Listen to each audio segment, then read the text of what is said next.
우리 오늘 민수기 15장 보겠는데 어제 어디까지 봤는가 하면 이 민수기 15장은 지금 여러 가지 사건들이 있는데 가운데서 민수기 15장, 그 민수기 15장은 가나안 땅에 들어가서 지켜야 될 규례들입니다. 자, 우리가 성경을 볼 때 여러분 항상 이제 성경을 볼 때 이렇게 보셔야 됩니다. 그 한 사건 그리고 어떤 한 문장, 어떤 한 단어 이런 것들을 세밀히 보는 것은 굉장히 중요합니다. 그래야 우리가 그 사건이나 그 단어나 그 문장에 깊이 있게 들어갑니다. 그죠? 깊이 있게 들어가야 되고 또 이 성경에 나오는 단어들은 오늘날 우리가 사용하는 단어들의 원뜻하고 또 다른 경우도 많으니까 한 단어나 한 문장이나 한 사건을 깊이 있게 오랫동안 묵상하면서 굉장히 중요합니다. 이렇게 보는 게 중요하고요. 또 한 가지 중요한 것은 이 사건을 전체적인 사건에서 이 사건이 어디에 있는가 이걸 봐야 되는 겁니다. 자, 오늘 민수기 15장 이 규례가 있잖아요. 이 규례가 레위기 7장이나 8장에 있는 것하고 민수기 15장에 있는 것하고 똑같은 내용인데 어디에 있느냐에 따라서 이 민수기 15장에 나오는 이 말씀이 원래 하고자 하는 의도가 완전히 달라집니다. 자, 우리가 예를 들자면은 초등학교 학생이 숙제를 안 하는 것, 이 나쁜 일이잖아요. 나쁜 일. 예. 그 학생으로서 좋지 않은 일이죠. 학생이 숙제를 해야 되죠. 자, 그런데 언제 숙제를 안 했느냐 이것도 중요한 겁니다. 예를 들어서 우리 초등학교 때 운동회를 했다. 하루 종일 운동회 하고 있는데 그날 숙제를 못했다. 그 다음날 갔는데 선생님이 너 왜 어제 숙제 안 했느냐? 이거는 좀 안 맞잖아요, 그죠? 그러니까 운동회 때 숙제 내주는 선생님이 잘못된 것이지 그것은 숙제를 안 한 학생이 잘못이 아니란 말이죠. 그런데 평소에 열심히 공부하고 평소에 숙제를 내줬는데 그날 학생이 숙제를 안 하고 그 다음날 가니까 선생님이 너 왜 숙제를 안 했냐 하면은 이거는 잘못된 거죠. 똑같이 숙제를 안 했는데 어느 날 숙제를 안 했느냐 이게 다르단 말이죠. 그러니까 똑같은 사건인데 똑같은 내용인데 이게 똑같은 내용인데 이게 어디에 있느냐에 따라서 내용이 달라진단 말이죠. 자, 민수기 15장은 규례의 사건입니다. 어떤 규례? 너희들이 가나안에 들어가서 지킬 규례입니다. 그런데 앞에 무슨 사건이 있었습니까? 민수기 13장 14장에 가나안 정탐 사건을 통해서 하나님께서 너희들 안 보내겠다. 가나안 안 보내고 다 죽이겠다 그랬습니다. 자, 그러니까 이스라엘 백성들이 가나안에 못 들어갈 형편이 되어버렸습니다. 자, 이때에 이 규례를 주는데 이 규례를 딱 보니까 가만히 보니까 이거 가나안에 들어가서 지킬 규례거든요. 그럼 무슨 말입니까? 가나안에 들어간다는 말입니까? 못 들어간다는 말입니까? 들어간다는 말이에요. 이 규례 하나 내용을 가리켜서. 자, 그래서 어제 우리가 중요한 내용을 말하는 게 15장 2절 이스라엘 자손에게 말하여 그들에게 이르라 너희는 내가 주어 살게 할 땅으로 들어가서 이 말이죠. 그러니까 이는 규례 내용 자체보다는 자, 이 규례 내용은 앞에 다 나왔던 거예요 이미. 규례 내용 자체보다는 왜 이 규례를 주셨는가 이게 사실이 더 중요하다. 내용 자체보다 준 의도.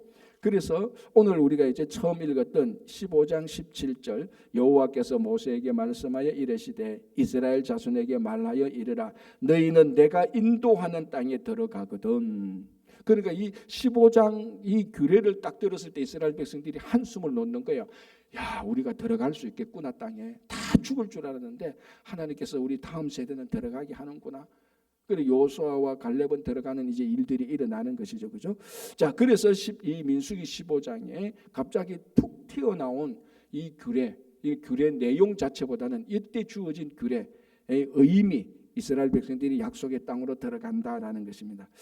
자, 이제 그래서 어제도 말씀드린 것처럼 이 규례의 내용들을 보면은 이거 전부 다 가나안 땅에 들어가서 기근이나 가뭄이나 흉년이 들면은 이런 제사를 못 드립니다.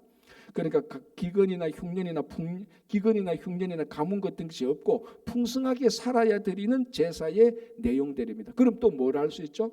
우리 가나안에 살면은 가나안에 들어가서 첫 번째 가나안에 들어갈 수 있고 두 번째 가나안에 들어가서 살면은 굶어 죽지 않는다. 우리 제사도 드리고 이렇게 잘 살 수 있다. 풍성하게 살 수 있다는 그런 의미를 알 수 있는 겁니다. 자, 그러면서 또 하나 우리가 세 번째로 받는 이 규례를 누가 지킬 것이냐? 가나안에 들어가면은 본토인, 이제는 가나안에 들어가서 이스라엘 백성들이 본토인이 되는 겁니다. 왜냐하면 그 땅에 차지하게 되고 그 땅에서 살게 되니까. 그 아무리 본토인이라 할지라도 거기 분명히 거류하는 사람이 생긴단 말이죠. 많든 적든. 그래서 이 규례는 너희들이 가나안 땅에 들어가서 너희들이 본토인이 되는데 본토인 너희들과 너희와 함께 거류하는 백성들이 같이 지켜라. 그래서 여기서 인종이나 혈연이나 신분이나 지위나 학력이나 뭐 태어난 출신이나 이런 거 일체 얘기하지 않습니다. 딱 두 가지를 얘기하죠. 본토인이나 거류인이나 같이 지켜라. 그러면 너희들은 같은 하나님의 자녀가 된다는 겁니다. 그래서 신앙의 정체성이라는 것은 혈연이나 신분이나 지위가 아닙니다. 어떤 신앙을 지키느냐는 겁니다. 그래서 이 신앙을 영국 인종이든지 한국 인종이 지키면 다 같은 하나의 공동체가 되는 겁니다. 이게 진짜로 중요한 거죠. 그래서 우리가 예수를 믿게 된다면은 그 이전에 예수 믿기 전 이전에 내가 살았던 삶의 모습하고 예수를 믿게 되면 새로운 삶이 되죠. 그걸 우리가 늘 새로운 정체성을 갖게 된다는 겁니다. 이 새로운 정체성을 함께 예배드리고 함께 신앙하는 공동체에서는 이 새로운 정체성을 같이 가지게 된다는 겁니다. 그전에는 예수 믿기 전에는 내하고 같이 사는 사람들이 누군가 내하고 인종이 같아야 되고 내하고 취미가 같아야 되고 내하고 신분도 어느 정도 비슷해야 되고 내하고 학력도 어느 정도 비슷해야 되고 이런 사람을 내가 같이 있는 사람이라고 생각을 해왔는데 예수를 믿게 나니까 이제 내하고 같이 하는 사람은 예수를 믿는 사람이 내하고 같이 하는구나. 그래서 저 사람이 내하고 좀 스타일이 다르고 좀 달라도 예수를 믿는 것 그게 내 신앙의 가장 1번 정체성이 되는 겁니다. 그래서 거류민이나 본토인이나 이 규례를 지킨다면은 이 규례를 지키는 사람은 같은 공동체가 될 것이다라는 것입니다. 이게 사실은 하나님께서 이스라엘 백성들에게 주신 율법, 그 율법을 지켜서 공동체를 지키는 것, 이것이 가장 중요한 내용입니다, 사실은. 그래서 우리가 예수를 믿게 되면 예수 믿기 전 정체성은 사라지고 새로운 정체성, 예수 믿는 사람들이 하나의 공동체가 되는 그런 것이 중요한 것이죠. 자, 그래서 오늘 또 17절에 내가 인도하는 땅에 들어가서 이제 하나 이제 문제가 또 하나님 새로운 정체성을 가지고 공동체를 살아가는데 문제가 하나 생기는 겁니다. 그러면은 죄를 지은 사람은 어떻게 될 것이냐는 겁니다. 자, 우리가 앞에서 율법에서 굉장히 많이 봤지 않습니까? 율법을 지켜서 이스라엘 백성들이 정결하게 되고 거룩한 삶을 살게 되고 세상 사람들과 이방 사람들과 구별한 삶을 살아야 되는 겁니다. 거기에 핵심이 뭡니까? 죄를 짓는 것 아닙니까? 이방 사람들하고 똑같이 죄를 지으면 이방 사람들하고 똑같이 되는 것이고 그 이방 사람 인종으로 이방 사람이라 한다 할지라도 이방 사람들이 짓는 죄를 짓지 않고 언약을 지키면은 하나님의 자녀가 되는 겁니다. 자, 그래서 이제 17절부터 31절까지는 그럼 죄를 지은 사람들은 우리와 함께 신앙 공동체를 같이 합니까 못합니까? 이제 그 질문에 대한 그런 질문이 생길 수 있는 것에 대한 답변입니다. 자, 그래서 이제 쭉 우리가 같이 봉독했고 어제도 이 부분을 봉독했고 오늘 또 봉독했지만요. 죄를 두 가지 죄로 나누고 있습니다. 여기서 보면은 어떤 죄죠? 부지 중에 지었던 죄 그리고 고의적으로 지었던 죄 요겁니다. 죄인인데 나쁜 죄인 착한 죄인이 아니고 무슨 죄를 지었느냐 그게 아니고 너가 이거 부지 중에 지었느냐 아니면 고의적으로 지었느냐 이렇게 나누는 겁니다. 그래서 15장 22절 보세요. 너희가 그릇 범죄하여 이건 잘못 범죄했단 말이죠. 자, 24절 보시기 바랍니다. 회중이 부지 중에 범죄하였거든. 회중이라도 개인이든 공동체든 부지 중에 자기가 인식하지 못하는 중에 이게 죄인 줄 잘 몰랐다. 내가 알았는데 한순간에 욱 하는 바람에 내가 컨트롤이 안 됐다. 우리 늘 그렇잖아요. 뭐 사람의 기질에 따라서 막 화가 나면은 그게 죄인지 인식 못 합니다. 그러다가 막 욕도 하고 막 그 주먹질도 나가버렸단 말이죠. 화가 가라앉으면 아이고 내가 참 내가 컨트롤 못했네. 이제 이렇게 저지르는 죄들을 말하는 겁니다. 개인이든 공동체든 이런 사람들은 어떻게 하냐면 속죄죄를 드려서 그 죄를 사해주라. 그리고 이 사람은 같은 그 율법을 지키면 같은 공동체로 받아주라는 겁니다. 간단하죠, 그죠? 자, 그런데 이제 제일 중요한 것은 30절 보시기 바랍니다. 30절 본토인이든지 타국인이든지 고의로 무엇을 범하면 누구나 여호와를 비방하는 자니 그의 백성 중에서 끊어질 것이라. 그런 사람은 여호와의 말씀을 멸시하고 그의 명령을 파괴하였은즉 그의 죄악이 자기에게로 돌아가서 온전히 끊어지리라. 그러니까 부지 중에 죄를 지은 게 아니고 고의로 죄를 짓습니다. 의도적으로 작전을 짜서 시간을 들여서 이거 죄인 줄 안다는 말이죠. 이런 사람은 어떻게 하라고요? 백성 중에서 끊어내라고 말을 하는 겁니다. 그러니까 우리가 공동체 생활을 할 때 사실은 염두에 둬야 될 것이, 사실은 좀 예민한 이야기인데요. 제가 들으면 이제 많은 우리도 공동체 생활을 하다 보면 다 잘못을 한단 말이죠. 그런데 그 잘못은 어떤 사람은 고의적인 잘못이고 어떤 사람은 실수로 모르고 이렇게 잘못을 하는 경우가 있습니다. 그런데 어떤 분들은 고의적으로 잘못을 하는 것은 항상 공동체를 위협하는 죄입니다. 예를 들어서 어떤 사람이 계속 고의적으로 잘못했을 때 뭐 교회를 치자면 당회나 이런 데서 이제 그걸 권면을 합니다. 이렇게 하면은 이 교회가 어려워지니까 그렇게 그걸 몰랐으면 이제 아십시오. 이렇게 잘 권면하는데 그걸 듣고도 계속해서 고의적으로 하는 겁니다. 근데 이제 어떤 사람은 그런데 사람들에 대해서 이제 책만 가면은 목사님 교회에서는 다 사랑해야죠라고 말을 합니다. 여러분, 우리가 당연히 신앙에서 제일 중요한 항목은 사랑입니다. 사랑. 성경 전체가 사랑이죠. 하나님은 사랑이라고 말씀하셨으니까. 그런데 사랑이 남용되면은 안 되는 것이죠. 오늘 또 보십시오. 우리식으로 말하자면 이렇게 말할 수 있습니다. 여호와를 비방하는 자 백성 중에 끊어내려 갈 때, 자, 끊어낸다는 것은요, 이게 이스라엘 백성들에서 여러 가지 의미가 있습니다. 이제 이스라엘 백성으로 인정 안 하는 것이나 아니면 죽임을 당하는 것이나 이런 거 다 끊어낸다는 의미인데 이거 우리들이 할 수 없잖아요. 그러면 우리는 가서 목사님, 장로님 그래도 사랑으로 덮어줘야죠. 이런 얘기 참 많이 한단 말이죠. 그 사람 그렇게 하는 사람들의 이야기는 참 선한 의도로 하는 게 맞습니다. 그러나 고의적으로 죄를 짓는 사람을 받아들였을 때 공동체가 파괴될 수가 있습니다. 이 굉장히 우리가 분별해야 되고 예민해야 되는 겁니다. 자, 그래서 그 다음 사건이 무슨 사건인가 하면요, 안식일을 고의적으로 범한 사건이 나오는 거예요. 그래서 그 다음에 요 얘기를 바로 하고 난 다음에, 그래서 고의적으로 무엇을 범하면 백성에서 끊어내라. 이거는 사랑의 문제가 아니고 하나님의 공동체 하나님의 거룩한 백성을 지키는 문제다라는 겁니다. 늘 우리가 이런 얘기를 쉽게 하지 않습니까? 사과 박스에 썩은 사과 냈으면 이 썩은 사과 때문에 옆에 사과가 썩어 나간단 말이죠. 그러면 썩은 사과는 그 사과 박스에서 덜어내야 되는 겁니다. 사랑으로 이 사과도 사과인데 아이고 네가 사과가 썩었구나, 너 썩어서 힘들었지, 너 사과 박스에 있어. 이거는 어리석은 거예요. 다른 사과를 다 망치는 거예요. 이 썩은 사과는 이 썩은 사과 덜어내야 되는 겁니다. 그 케이스가 바로 성경에 나오는 겁니다. 자, 32절 이스라엘 자손이 광야에서 거류할 때에 안식일에 어떤 사람이 나무하는 것을 발견한 자. 자, 이거 잘 된 겁니까? 안 된 겁니까? 출애굽기 31장 14절 보시기 바랍니다. 출애굽기 31장 14절 제가 봉독해 드릴게요. 너희는 안식일을 지킬지니 이는 너희에게 거룩한 날이 됨이니라. 그 날을 더럽히는 자는 모두 죽일지며 그 날에 일하는 자는 모두 그 백성 중에서 그 생명이 끊어지리라. 십계명의 안식일에 대해서 엄중한 명령을 했죠. 뭐라고 말하면 죽이라 그랬습니다. 여러분, 이게.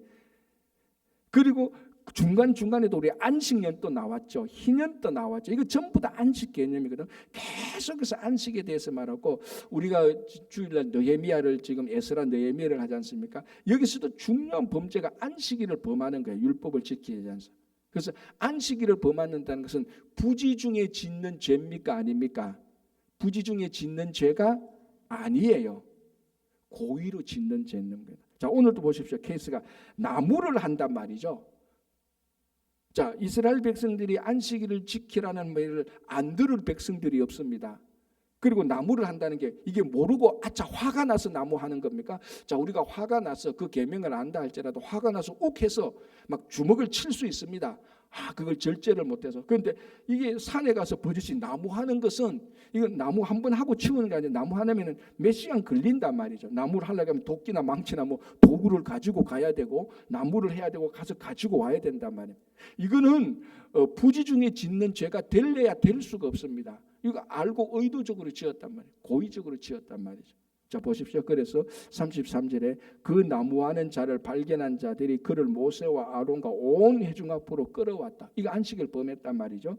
34절 어떻게 처치할는지 지시하심을 받지 못한 게로 가두었더니 여호와께서 모세에게 이르시되, 자, 이거는 모세와 아론이 자기들이 안식일법에서 판단한 게 아닙니다. 여호와께서 35절에 여호와께서 모세에게 이르시되 그 사람을 반드시 죽일지니 온 회중이 진영 밖에서 돌로 그를 칠지니라. 이는 모세와 아론이 한 게 아니라 하나님께서 직접 한 겁니다. 온 회중이 곧 그를 진영 밖으로 끌어내고 돌로 그를 쳐 죽여서 여호와께서 모세에게 명령하신 대로 하니라. 그래서 제가 얘기했지 않습니까? 처음에 얘기한 의도가 이겁니다. 어떤 한 사건을 그 사건을 깊이 보는 것도 굉장히 중요하고 또 이 사건이 앞에 무슨 일이 있었고 뒤에 무슨 일이 전후로 봐야 중요하다 그랬습니다. 했던 말 반복해 죄송하지만 운동에 마치고 숙제하는 건요 용서가 될 수가 있어요. 운동에 마치고 피곤해서 숙제를 안 한 것은 용서가 될 수 있어요. 그런데 평소에 숙제를 안 한 것은 그건 잘못한 거죠. 오늘 이 안식일에 나온 얘기를 보십시오. 분명히 하나님께서 앞에서 부지 중에 죄를 지은 것은 속죄죄를 지어서 용서하고 그 사람들이 언약을 지키면 백성으로 받아들여라. 그런데 고의적으로 죄를 짓는 사람은 공동체를 파괴하기 때문에 그 사람은 반드시 죽여라라고 말합니다. 그래서 이런 사람들이 하나님의 율법과 사랑을 남용하는 것이죠. 그래서 우리가 늘 참 조심해야 되는 겁니다. 그죠? 그래서 이렇게 해야 공동체를 거룩하게 해서 계속해서 지켜나가는 겁니다. 자, 37절 여호와께서 모세에게 말씀하여 이르시되 이스라엘 자손에게 명령하여 대대로 그들의 옷단 귀에, 옷단 귀 옷자락 끝이죠. 그죠? 옷자락 끝에 술을 만들고 청색끈을 그 위에 그 귀에 술을 더하라. 그러니까 옷자락에 청색끈을 만들어라는 겁니다. 자, 한번 보십시오. 39절에 이 술은 너희가 보고 여호와의 모든 계명을 기억하여 준행하고 너희를 방종하게 하는 너희 자신의 마음과 눈의 욕심을 따라 음행하지 않기 위함이라. 자, 그래서 이제 이 안식일에 나무한 사람을 어떻게 했습니까? 이거 죽였단 말이죠. 정말 가슴 아픈 겁니다. 너무너무 가슴 아픈 일입니다. 그래서 그 다음에 나오는 이 규례가 뭐입니까? 어떤 일이 있어도 너희들이 이 계명을 지키도록 해야 한다. 자, 그렇다고 해서 계명을 안 지키고 계속해서 고의적으로 자꾸 자꾸 죄를 지으면 이건 죽을 수밖에 없단 말이죠. 하나님은 거룩한 백성을 지키기 위해서. 자, 그러면 중요한 건 뭐냐? 계명을 지키면 되는 겁니다.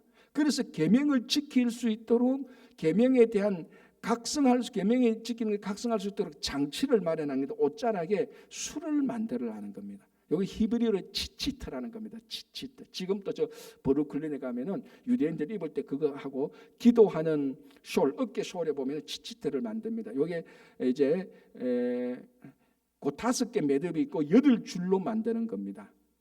이게 그러니까 5개의 매듭과 8개의 줄 5 플러스 8은 13이죠. 그리고 치치트라는 히브리어는 숫자로 만들면 히브리어는 단어가 숫자라 그랬습니다. 제가 그때 예를 들자면 우리 마태복음에 다윗이라는 이름 자음도 합하면 14가 되고 666 할 때 제가 그런 얘기도 했습니다. 그러니까 히브리어는 자음이 숫자가 있습니다. 히브리어는 단어가 알파벳이 숫자가 있습니다. 그래서 치치트라는 단어를 숫자로 딱 풀면 다 합치면 600이 나옵니다. 600. 자, 600에다가 치치트에 그러니까 줄이 8개 줄이고 청색 줄이 8개이고 그걸 맨 매듭이 5개입니다. 8 플러스 5는 얼마죠? 13. 그러니까 600 더하기 13은 613.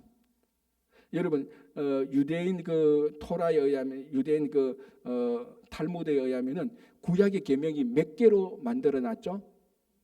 613개로 만들어 놨어요.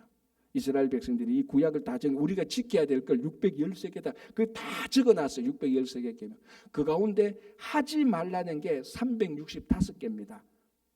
1년 365개를 맞죠. 하라는 게 248개입니다. 그리고 248 더하기 365 하면 613이 되는 거예요.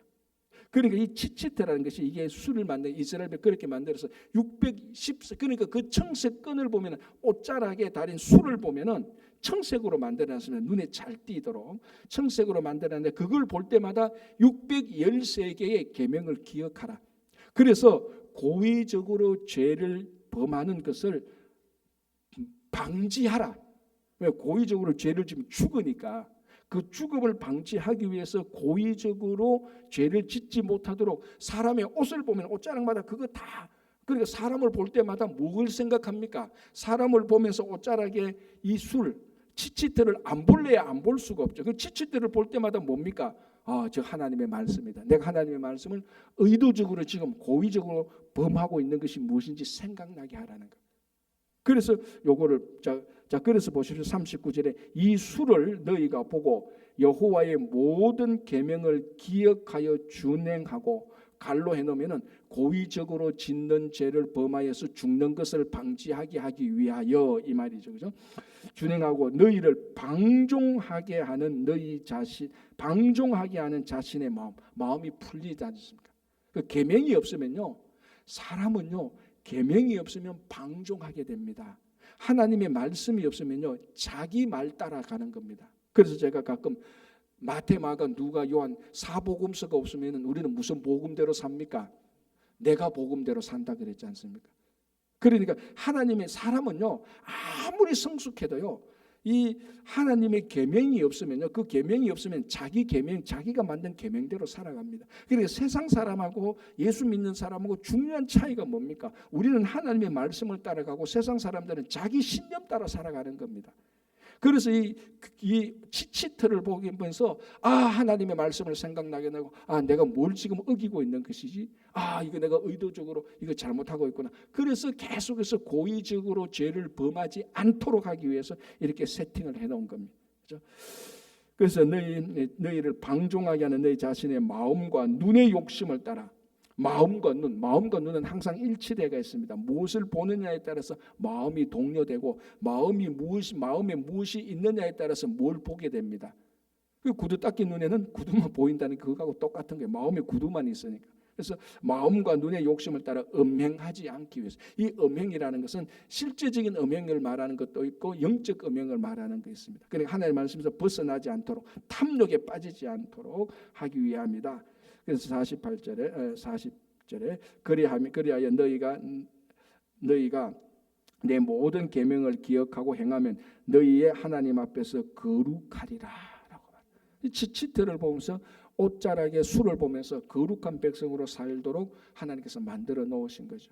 자, 그럼 우리도 다 그렇게 할까요? 지금부터 우리는 그렇게 가지 않아도 됩니다. 우리는 늘 교회를 보고 말씀을 보고 늘 예배를 드리고 새벽기도 때 기도하면서 또 기도하면서 하나님의 말씀을 계속해서 우리가 하고 그래서 매일매일 큐티하는 것도 중요하고 새벽기도 나오는 것도 중요하고 말씀을 사모하는 것이 늘 중요합니다. 옛날에는 그 모세 때는 이런 게 없었습니다. 그죠? 다 그러니까 이 그 옷자락에 치치트를 만들도록 하는 것이죠. 그죠? 자, 이렇게 해서 15장의 특별한 규례가 끝납니다. 자, 이제 16장 다시 또 광야에서 일어나는 여러 가지 사건을 다루는데 16장부터 18장 전반부까지 계속해서 이스라엘 백성들의 반역의 역사를 보여줍니다. 광야에서 일어났던 16장 1절 레위의 정손 고핫의 손자 이스할의 아들 고라와 르우벤의 자손 엘리압의 아들 다단과 아비람과 벨렛의 아들 온이 당을 짓고 이스라엘 자손 총회에서 택함을 받은 자 곧 회중 가운데에서 이름 있는 지휘관 250명과 함께 일어나서 모세를 거스르니라. 자, 여러분 지금 우리가 여기 기록된 것만 해도 모세의 리더십에 도전한 일들이 한두 번이 아니잖아요. 우리 뭡니까? 미리암과 아론도 미리암과 아론이 니만 하나님과 대면해서 말했냐, 우리도 하나님과 대면해서 말했다면서 했죠. 우리 요 앞에서 또 정탐꾼들이 와서 모세에게 또 리더십에 또 저항했죠. 오늘 또 고라, 다단, 아비람, 온 요 사람들이 당을 지어서 250명을 끌어들였습니다. 그런데 250명이 어떤 250명입니까? 총회 가운데서 이름 있는 지휘관, 교회로 말하자면요, 구역장, 선교회장 다 끌어들인 거예요, 한 사람이. 그럼 뭐 그거 그 담임 목사가 목회 못하게 된 그 케이스하고 똑같습니다. 우리 요래하면 또 설명이 잘 되잖아요, 교회이니까. 지금 그런 케이스가 된 겁니다. 모세, 아론이 딱 고립되고요, 고라, 다단, 아비란, 온이 당을 딱 만들어서 250명, 250명이 그냥 250명이 아니잖아요. 총에서 택감만 250명 딱 자기 편으로 만들었어요. 자, 왜 이런 일이 생겼는가? 이제 그 다음에 보면 아는데요. 그들이 모여서 모세와 아론을 거슬러 그들에게 이르되 너희가 분수에 지나치도다. 회중이 다 각각 거룩하고 여호와께서도 그들 중에서 계시거늘 너희가 어찌하여 여호와의 총회에 스스로 높이느냐. 막 이제 들고 일어나는 겁니다. 자, 그래서 여기 지금 16장 1절에 족보 비슷하게 누가 누구의 자손이라가 나와 있는데 이걸 우리 한 스크린을 통해서 이 구조를 한번 보겠습니다.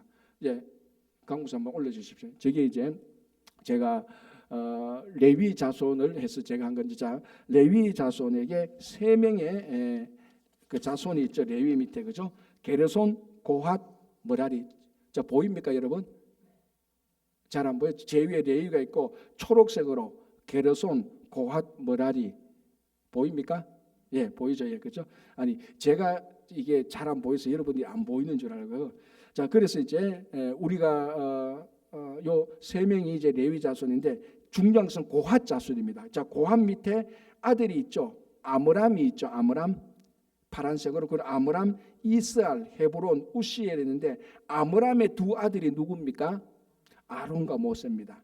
그리고 이제 그 아론의 아들들만 제사장이 되는 겁니다. 자, 모세가 어느 지파 사람이죠? 모세가 레위 지파 사람인데 이거 모르는 사람 되게 많더라고요. 아론은 레위 지파 사람인데 모세는 어느 지파 사람인지 물으면 헷갈려요. 아론하고 모세가 형제인데 헷갈린단 말이죠. 왜냐하면 아론은 제사장이고 모세는 리더였으니까 거기에서 딱 구별하는 바람에 모세와 아론이 아론은 레위 지파인데 모세는 어느 지파인지 헷갈릴 수 없습니다. 형제니까. 자, 그러니까 모세와 아론, 아므람의 아들이 모세와 아론의 최고 지도자가 됐습니다. 자, 그러니 아므람의 형제들 이스알과 헤브론과 우시엘이 있는데 그 형제들의 자녀들, 그러니까 모세와 아론을 보면 사촌이죠. 그 가운데 고라가 있습니다. 이스할의 고라, 이스할의 아들 가운데 고라, 빨간 줄로 제때가 있죠. 그러니까 저 족보를 보면은 네 명의 아들 가운데 고핫의 네 명의 아들 가운데 아므람의 두 아들 모세와 아론은 최고 지도자들이 되어가 있고, 그리고 난 다음에 최고 서열이 높은 사람이 누굽니까? 저기서 보면은 고라죠. 고라. 모세와 아론을 빼면은 이스할이 있고 이스할의 첫 번째 아들이 고라입니다. 그러니까 고라가 생각하기에는 모세와 아론 우리 사촌인데 모세와 아론은 최고 지도자야. 그런데 자기는 사촌끼리 이거 좀 너무 차이가 나는 거 아니야? 그런 마음이 생기는 겁니다. 그 뒤에 내용들을 읽어보면은 뭐라고 말합니까? 모세와 아론을 거슬러, 모세와 아론을 3절에 그들이 모였죠. 자, 여기서 최고 주도자가 누구냐? 고라죠. 고라. 순서가 고라는 나오지 않습니까? 고라가 최고 주도자예요. 그 다음에 누군가 하면은 나단입니다. 나단, 르우벤의 자손 엘리압의 나단. 그러니까 네 명이 주도를 했는데 고라가 최고 주도했고, 그리고 그 다음에 다단이 이제 주도를 하게 되는 겁니다. 다단은 어느 자손입니까? 르우벤 지파예요. 르우벤 지파. 보십시오. 고라와 르우벤 자손 엘리압의 아들 다단과 되어 있습니다. 그러니까 요 족보, 우리 스크린에 나온 레위 조상의 족보에 보면은 고라가 이제 아론과 모세에게 반역을 일으킵니다. 사촌간의 반역이 일어났는데 고라가 누구를 포섭했느냐? 르우벤의 아들 가운데 다단을 포섭했어요. 자, 이게 포섭 대상이 가장 잘 되는 거예요. 이 고라라는 사람이 절대로 머리가 나쁜 사람이 아니에요. 왜냐하면 르우벤 지파는 12지파 가운데 항상 장자 지파였지 않습니까? 그리고 이 당시에는 모세 때는 이미 르우벤 지파는 장자 지파의 리더십을 다 잃어버렸다고 우리 앞에서 봤죠. 행진할 때, 진칠 때 동쪽으로 제일 앞에는 르우벤 지파가 있었습니까? 없었습니까? 없었어요. 그게 유다 지파가 리더를 했어요. 르우벤 지파는 어디에 있었느냐? 남쪽에 있었어요. 그리고 자, 여러분 보십시오. 기억납니까? 이스라엘 백성들이 진을 칠 때 중간에 성막이 있고 동서남북에 레위 지파들이 쳤습니다. 동쪽에는 아론 지파가 진을 쳤고 남쪽에는 고핫 자손이 진을 쳤습니다. 그리고 게르손 머랄이 나가죠. 자, 그리고 성막이 있고 성막을 둘러서 레위 자손들이 진을 칩니다. 그리고 12지파가 진을 치죠. 그리고 고핫 자손이 성막의 어느 쪽에 진을 쳤다고요? 남쪽. 그 남쪽에 어느 지파가 진을 칩니까? 르우벤 지파가 같이 있어요. 아론이 동쪽에 있고 아론에 같이 있는 자가 유다 지파고 333살 때, 그러니까 여러분 지정학적으로 한번 생각해 보세요. 진을 딱 칠 때 고라가 늘 자기 남쪽에 있는 르우벤 지파를 봅니다. 다단을 봅니다. 모세와 아론을 볼 때 심리적으로 똑같은 뭔가 불만이 생겨요. 뭐에 대한 불만? 리더십에 대한 불만이죠. 우리 똑같이 사촌인데 만약에 만약에 이 고라가 고라도 그렇고 만약에 다단이 르우벤 지파인데 르우벤 지파도 동쪽에 진을 쳤더라면은 상황이 달랐을 수도 있었을 거예요. 우리는 그래도 장자 지파니까 그래도 우리가 동쪽에 진을 치고 출발할 때 유다 지파하고 르우벤 지파 계속 똑같이 제일 앞쪽을 서구나. 그래도 체면은 서잖아 우리 말로. 근데 르우벤 지파가 장자 지파인데 제일 출발할 때도 제1대로 안 출발한단 말이죠. 그 다음에 출발한단 말이에요. 진칠 때도 항상 동쪽이 1번이에요. 남쪽에 치게 되고 거기에 바로 고라가 있고 고라도 보니까 아론이 동쪽을 차지하고 자기는 또 항상 그러니까 고라와 다단의 공통점은 뭡니까? 2등이라는 겁니다. 다 2등이에요. 고라는 레위 지파 가운데 2등이고 다단은 12지파 가운데 2등에 속하는 이게 얘기를 하다 보니까 둘 다 불만이 같은 거예요. 너도 불만이냐? 나도 불만이다. 야, 그럼 우리 불만인 사람끼리 한번 얘기해 볼까? 이렇게 나오는. 그래서 고라, 다단, 이제 다단과 아비람과 벨렉, 그 로벤 자손 엘레베아, 다단과 아비람과 오는 이거 나중에 보면은 이름도 빠집니다. 고라와 다단이 계속해서 저항을 하는 거죠. 이 두 사람이 이제 뭡니까? 오늘 분명히 16장에 뭐냐면 당을 짓고라고 말합니다. 당을 짓고. 이제 드디어 모세와 아론 그 전체에 대해서 국가적으로 말하면 이제 반역이 시작되는 겁니다. 이게 고라로부터 시작돼요. 처음에는 고라로부터. 그리고 다단을 포섭하고 아비람을 포섭하고 오늘 포섭하고 4명이 있어서 야 이제 우리 됐다. 그럼 누가냐? 250명 포섭하고 그렇게 해서 한 명으로부터 확 이게 누룩이 번지는 것처럼 쫙 퍼지게 되어서 이거는 리더 250명은 엄청난 이제 모세와 아론을 이제 저항할 수 있는 게 됩니다. 그래서 3절에 그들이 모여서 모세와 아론을 거슬러 우리말로 해석해서 번역하면 모세와 아론에 대항하여 저항하여 이게 만약에 한 국가라면 반역하여 이렇게 나오는 것입니다. 이제 이렇게 해서 큰 문제가 발생하기 시작하는 겁니다. 광야에서.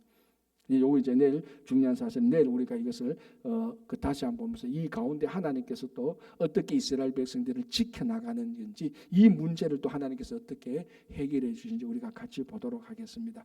자, 오늘 우리가 말씀을 마치면서 우리가 실제로 옷자락에 술은 치치트는 없지만 늘 마음속에 우리가 치치트를 볼 수 있는 교회를 볼 때 말씀을 볼 때 그래서 우리 마음이 방종하지 않도록 방종하면요 사람의 말을 따라갈 수밖에 없습니다. 그래서 늘 주님의 말씀대로 살아가시는 여러분 되시기를 바랍니다. 기도하겠습니다.